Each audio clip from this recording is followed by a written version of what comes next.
Уважаемые товарищи, сегодня мы подведем итоги боевых действий за весенне-летний период и уточним задачи на дальнейшую перспективу.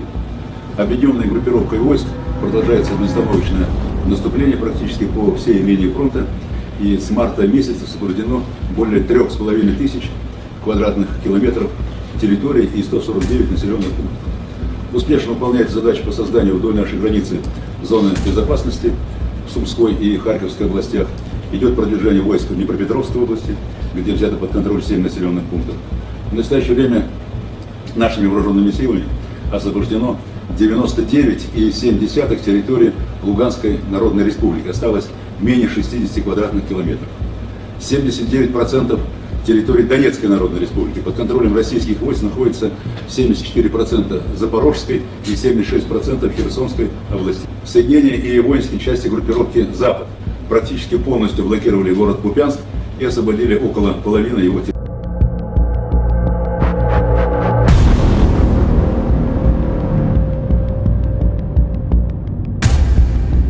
Despite the fact that the intensity of fighting this week remained at the same level as the rest of August, Russian forces managed to make significant progress on the Leman and Novopavlivka fronts, while entering for the first time the city of Kupiansk.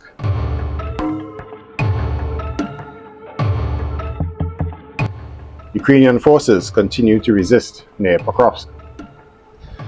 Now, the town of Kupiansk in eastern Kharkiv became the first where Russian forces fulfilled their objectives of the major summer offensive. They managed to break through to the northern outskirts of Kupiansk and begin urban battles, which are likely to continue until the war ends. The Russians broke through via Mirin to Sobolivka and approached the Kupiansk-Kharkiv highway, a crucial logistics artery. Disrupting logistics is the main goal for the Russians, as it would make defending the city much more difficult. On the other hand, these rapid infantry breakthroughs have a fragile foundation that can be cut off around Polobivka. The Russians still have not managed to establish a bridgehead for heavy armored vehicles across the Oskar River, and as of this past week, they have not gained full control of Kindrashivka. They cannot accumulate a large number of troops here, and thus their progress has been slowed. For example, it took the Russians over 2 months to advance just 7 kilometers, capturing 2 villages, Radikivka and Mirin. Therefore, the assault on Kupiansk will occur with limited resources, as there remains a risk that Russians themselves could encounter a supply problem if a more significant bridgehead is not created.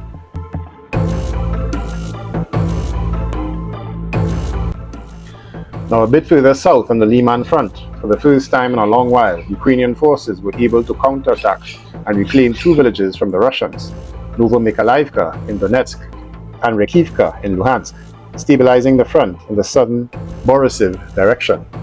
For quite some time, the Ukrainian forces have been able to repel the Russians along the Netrias River and Kharkivka area.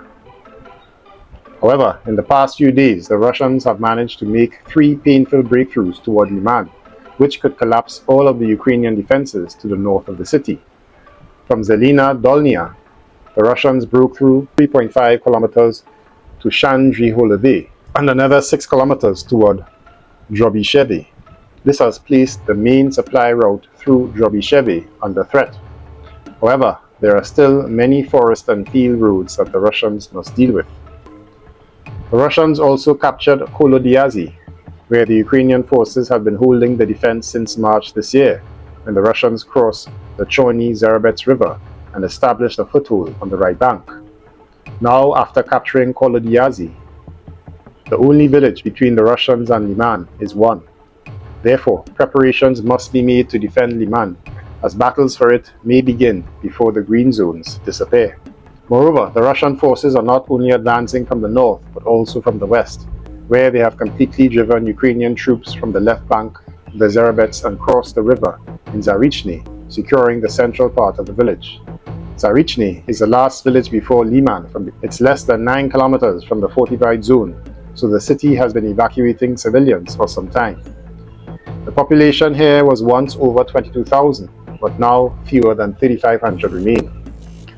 Another emerging threat following the retreat of Ukrainian forces from the Serebryansky forest is the crossing of the Siversk and Donetsk River to the north of Siversk, possibly encircling the town and reopening the Sloviansk front.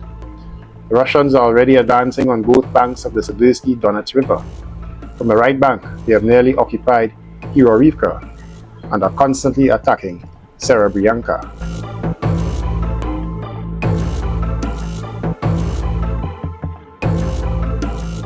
Ukrainian forces have stopped the Russian advance on Dobropilia, but they have not been able to encircle and destroy the Russian forces that made a deep breakthrough into their rear. Russian forces are trying to seize this opportunity and continue their offensive. They have involved a large number of aircraft, including dropping KABs.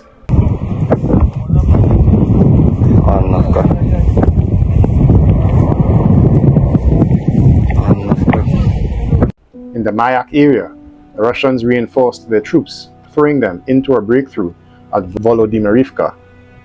However, the Ukrainian defense forces not only repelled the attack, but also pushed the Russians back to Mayak.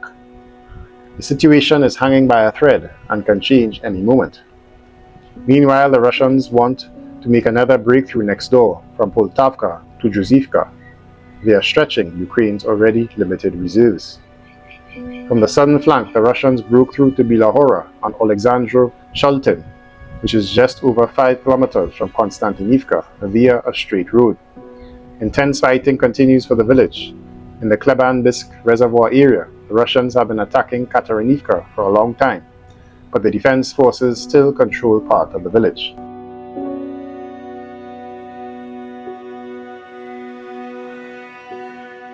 And while the Russians are stuck fighting for villages on the outskirts of Mirnograd and are encircling the Pokrovsk agglomeration from the north through Rodinsky, they have changed tactics and returned to their initial plan. The Russians intensified their frontal assault on the city via Birove and Shevchenko, as they need to take the city and engage in urban battles before deep autumn begins, as some Ukrainian analysts predict.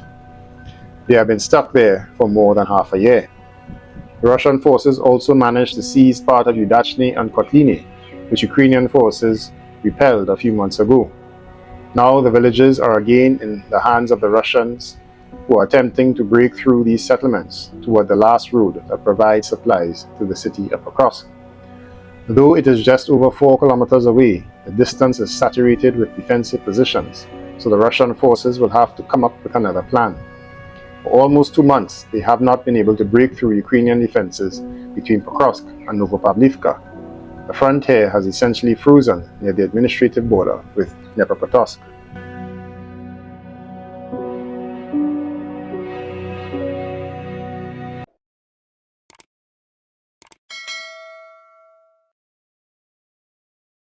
Russia's special military operation has inflicted massive attrition on Ukraine's military capabilities and has also exposed the weakness and limitations of the NATO countries to provide replacement weapons, ammunition, and combat vehicles, according to a former CIA analyst, Larry Johnson. The SMO has also demonstrated the superiority of Russian weapons compared to those of NATO. Russia, for instance, has successfully employed at least 4 types of hypersonic missiles,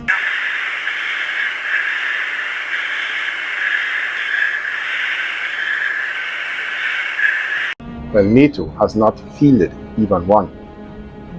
But NATO is not just struggling to remain relevant on the battlefield, it also is losing on the economic front to the BRICS nations. In this article, the ex-CIA analyst examines the current debt-to-GDP ratio for the NATO members, and it is not a pretty picture. The debt-to-GDP ratio for NATO countries in 2025 varies significantly across the 32 member states, reflecting diverse fiscal policies, economic conditions, and military spending commitments. Below is a comprehensive overview based on available data from web sources, particularly focusing on the most recent estimates for 2025. Note that exact figures for some countries may be projections or slightly outdated, example 2024 data, as not all nations publish real-time debt statistics. Mr. Johnson prioritized the most authoritative and recent sources, including web results from SIPRI and World Population Review, and supplemented with IMF and OECD estimates where available. Why is this a relevant measurement? The debt-to-GDP ratio measures a country's general government debt, including central, state, and local government obligations, as a percentage of its gross domestic product. High ratios indicate greater debt burdens relative to economic output, potentially limiting fiscal flexibility, while low ratios suggest room for borrowing. Below is a table summarizing the debt to GDP ratios for NATO countries based on available 2025 projections or the most recent data. Countries are listed alphabetically with notes on sources and context. In general, the NATO countries with the largest economies are also heavily burdened with debt, i.e. the United States, the United Kingdom, France, Spain, Italy, and Canada. The number for Germany is misleading because Germany's debt is growing rapidly. Its ratio in 2021 was only 50% as a consequence of its stagnating economy. Compared to the NATO countries, it's worth noting that Russia's debt to GDP ratio in 2025 is estimated at a mere 19%, significantly lower than most NATO countries. This low ratio provides Russia fiscal flexibility to manage its budget deficit, which is 2.2% of GDP in 2025, and sustain war-related spending, unlike high-debt NATO members like France or Italy, which face tighter constraints. But Russia is not fighting the West alone. Let's look at the debt to GDP ratio for the BRICS nations. As Mr. Johnson did with the NATO countries, he provides a detailed breakdown of the general government debt to GDP ratios for the BRICS countries based on the most recent data and projections available from sources like the IMF, World Population Review, and Trading Economics as provided in the web results. Where exact 2025 figures are unavailable, Mr. Johnson used 2024 data with noted trends for 2025. The ratios are for general government debt, including central, state, and local obligations, unless otherwise specified. Apart from having a healthier debt to GDP ratio than the NATO countries as a whole, the projected economic growth for the BRICS countries in 2025 is also better, approximately 3.4% as a group, which outpaced the global average for the NATO countries of 2.8% and the G7's 1.2%.